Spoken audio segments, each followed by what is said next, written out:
Good morning, everybody. Just to double check before we get this party started, are you hearing me? So I always like to confirm that our technology is functioning properly.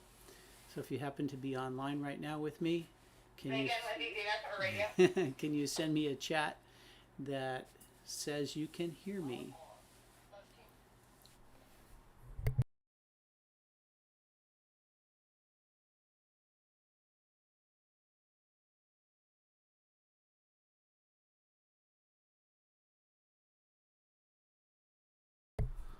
All right. Happy Tuesday to you and good morning. September 9th, 2025. We have a parent conference week going on this week. And we are what, in our third or fourth week of school for the year? So yeah, we're just kind of launching this school year still. And the whole goal of our Shared Start program for the kids is to help them think properly, to think effectively as learners. And that always starts with our character. That always starts with, our decision to be smarter, to think differently. My favorite word about that is metacognition, that we think about our own thinking. Because when we think about our own thinking, we're going to think better. We're not going to be reactive. We'll be proactive. And that goes for us too as parents. When we pause and we stop and we think, what's the next right thing for me to do? Then I'm going to think better, and therefore I'm going to act better.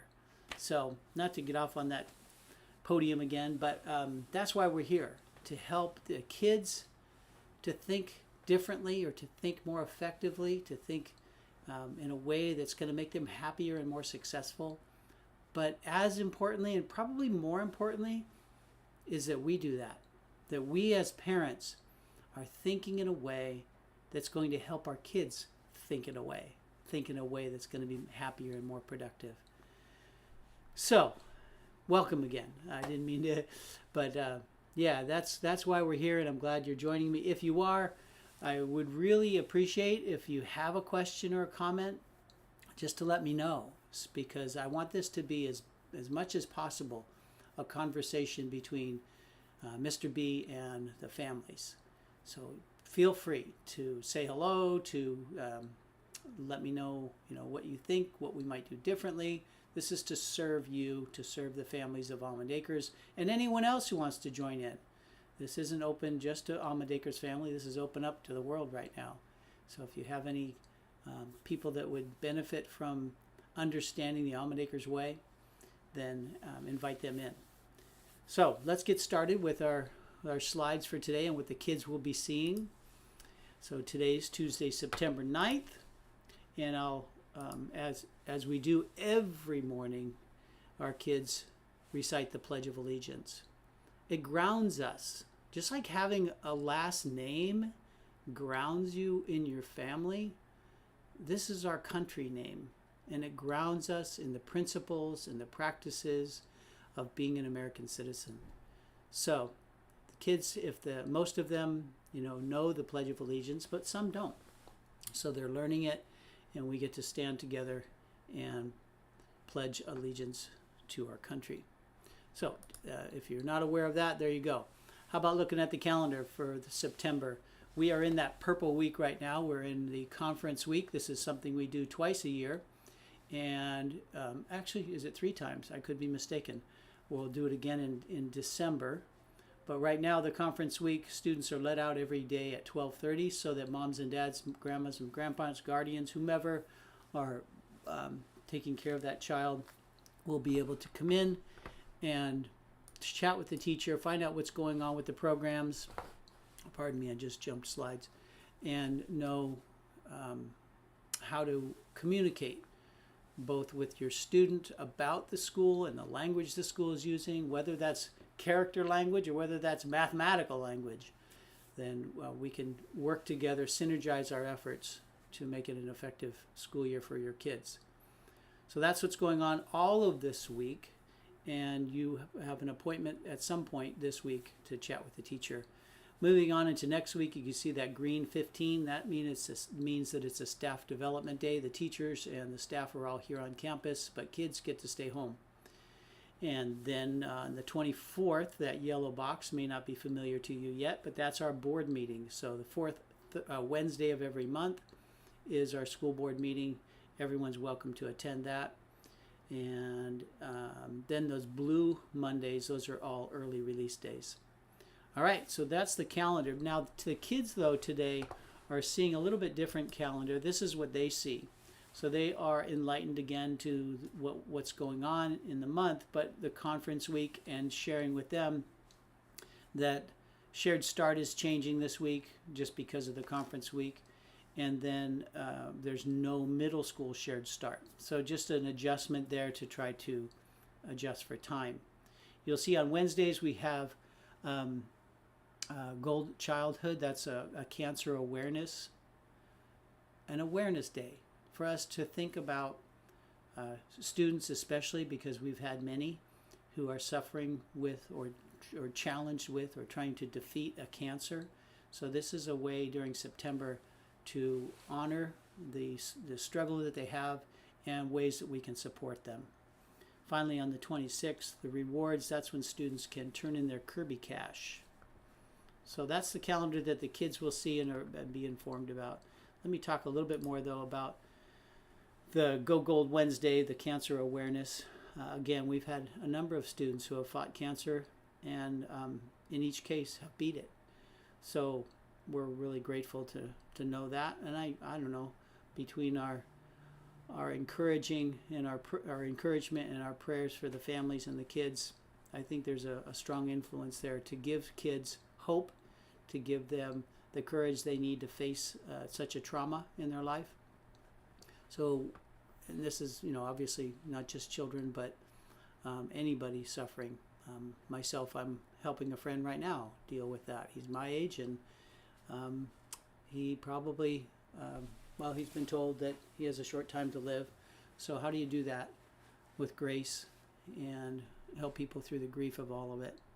Anyway, so that's what's going on in September. Moving forward, the kids are hearing a couple of messages this week.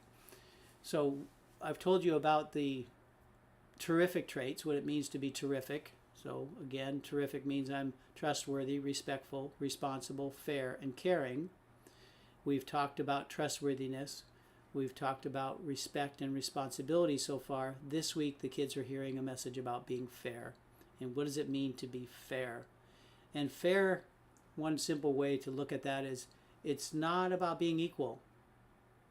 It's about what is fair to help each of us achieve our particular goal. So being fair is the term educate means to draw out the best version of each other. How do we help everybody draw out the best version of themselves in a way that's equitable, meaning fair for all to achieve something, to achieve who they are, and to do that in community, to do that as a group of people at a school or in a family that are going to nurture the strengths and support the struggles of each person in our family. And they're different because each of us are different. So that's our focus on fairness, is to nurture the strengths and support the struggles of each person in the classroom, in our home, in our school, so that we can all be the best versions of ourselves. Hope that makes some sense. The other major concept that we're going to work on for a while is to be proactive. The hand signal to that is using the letter B and then pounding your other hand. Be proactive. It's the number one habit of the 7 habits of highly effective people. So if you're familiar with that work, why is it the first one? Because without being proactive, you are likely reactive. And let me illustrate that real quickly in our brain. We teach kids about the triune brain, and I'm not sure if you've had that lesson yet or not, but your wrist is the brain stem, your thumb is the limbic system, and the fingers are the cerebrum. So in other words, The brainstem is our survival mode, our feeling mode, and our thinking mode. So ultimately what we're after is getting ourselves to the thinking mode of our brain, where our intelligence is. Not where our feelings are, or not where our survival mode is, but where our intelligence is. That's when we'll make great decisions and solve problems. Now, don't get me wrong, because that survival mode is essential. If I don't eat breakfast, if I don't get enough sleep, I'm not going to be able to think. If I'm feeling wonky, if I'm feeling upset, I'm not going to be able to think. So helping our kids get a grip on their brain is the goal of being proactive. So for example, I had some students come into my office early this morning, upset about a situation.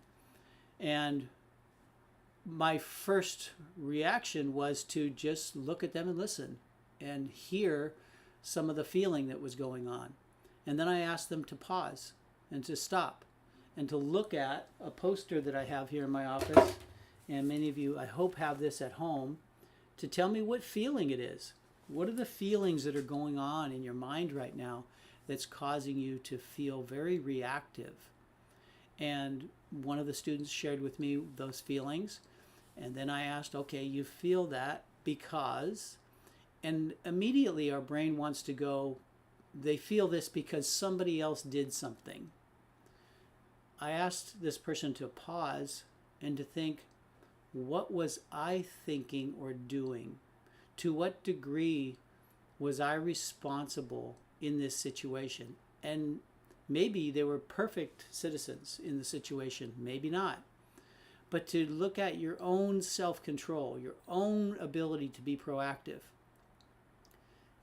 what you have control over is the first step in being proactive, is what can I do?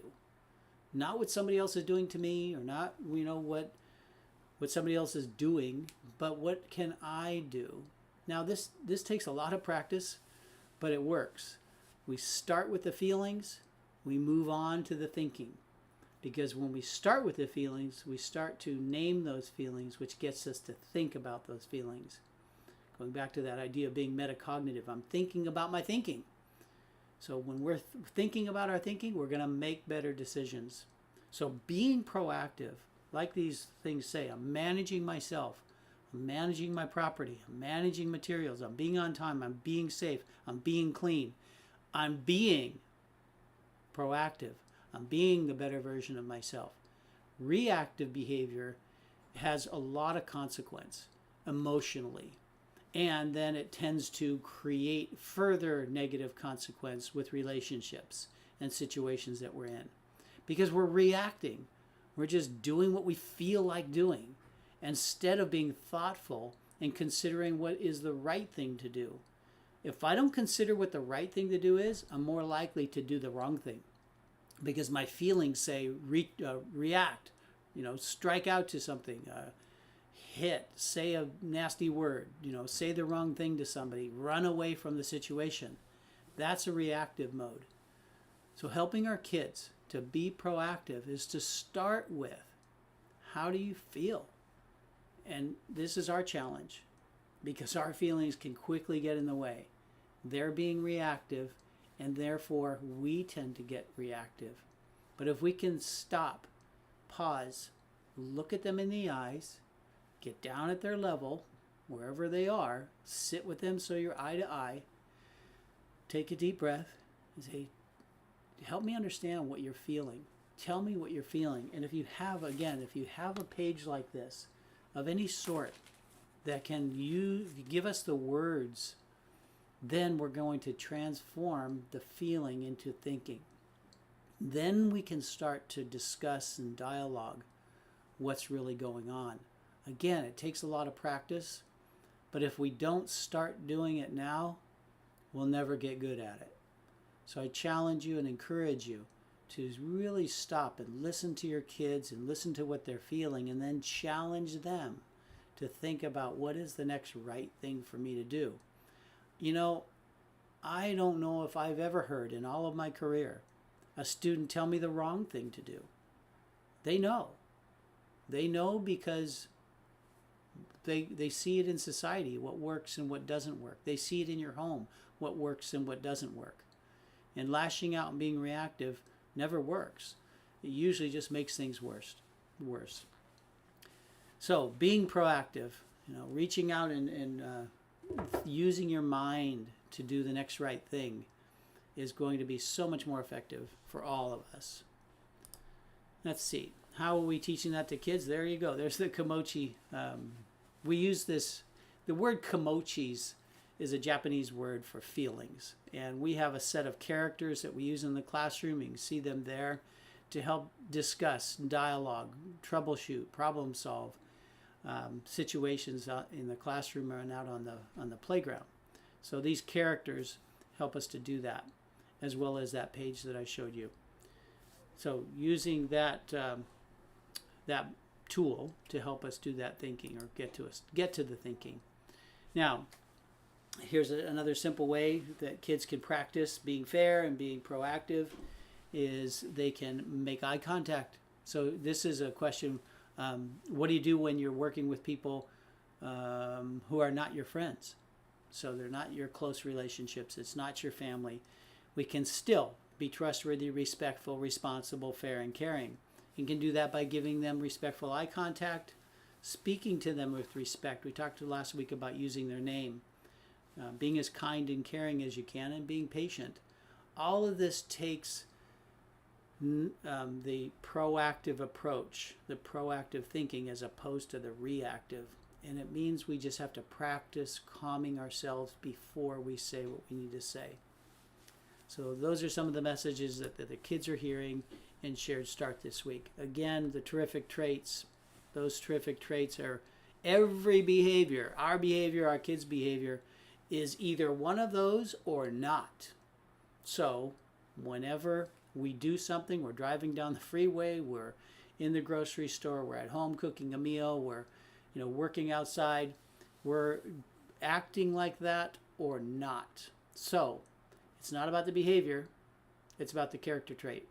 So don't focus so much on the behavior as focusing on the character trait. Use that language over the behavior, and we'll start to transform behaviors. We'll start to transform that student and help them to think about the next right thing to do.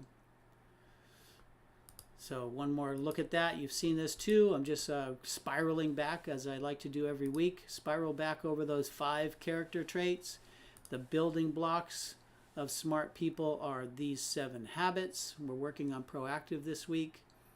And then we'll go through each of these habits of mind as we go through our shared starts. And then there's another host of language that I really appreciate. This is the language. This is the language, the words we want to use instead of the reactive language. This tells them what is good and true and not what is negative. So the more we can build this language, you see the word metacognition in there. You can see, use the word, well, concentrate for just a minute. Or looking at the sunrise this morning, gosh, can you see the wonder and awe of this beautiful day? Do you have courage? Anyway, so all of those different terms are really great. I think what I'll do is I'll make a copy of this slide and I'll send it to you. I'll put it on the Parent Square post so that you can use it and maybe hang this on your fridge. I call these refrigerator bumper stickers. These are great places, great messages. And the refrigerator is a great place to put these messages. And this is what makes us leaders. All right, we talked about trust, respect, responsibility. These are just the slides we've gone over before, and the habit of the week. Let me see. Yeah, all right, conferences. Just a quick message about conferences this week. The idea of the conferences is that they too are to be as student-led as possible. So allowing the teacher to ask questions of the students to describe their learning, describe their strengths, describe their struggles, again, gets them to be metacognitive, to get them to do the thinking. It's typically, in most cases, much better, much more effective for us to ask kids questions than to give them answers. Why is that? Because then they're thinking. They're building brain cells. They're building neural pathways. But if we just give them an answer, boom, party's over. Their brain stops because they got the answer. Our role is to grow that thinking, to nurture them, to get ourselves out of the job by the time they're 18, so they can do that thinking on their own and not be so dependent. And the best part of that is it empowers them. It gives them this sense of confidence and courage that they can handle things in life, that they have the ability to think through situations in life. So in your conferences, I encourage you to ask your student questions as it relates to the content that the teacher's presenting in the conference. Let them do the thinking. Now, some kids are much more introverted and not really liking to talk maybe in a group situation, but encourage it anyway. Patiently ask a question so that we can get them to do that thinking, and hopefully it's talking. If not in the conference, at home. So that's conference week, and if you have any questions or comments, use Parent Square to post to the teacher to clarify something maybe that didn't get clarified in the conference. And you can actually not post, but message the teacher in Parent Square to continue that communication. And then the same for me. If you would like, you can message me, conference with me, about situations that you're challenged with at home or with school, and you can message me on Parent Square. Hope that's helpful. Last but not least, we have Mr. Joe Peckham, our guru of the school, who is available this week to help you with the technologies of our school. So whether that's Parent Square or Aries or the lunch menu or any of these tools that we have, technology tools that we're using at the school that you need help getting on board with, then Mr. Joe Peckham can assist you with that. So reach out to him, again, message him on Parent Square, or call the school if you're not even sure how to do that yet, the messaging, and ask to meet with Mr. Joe Peckham.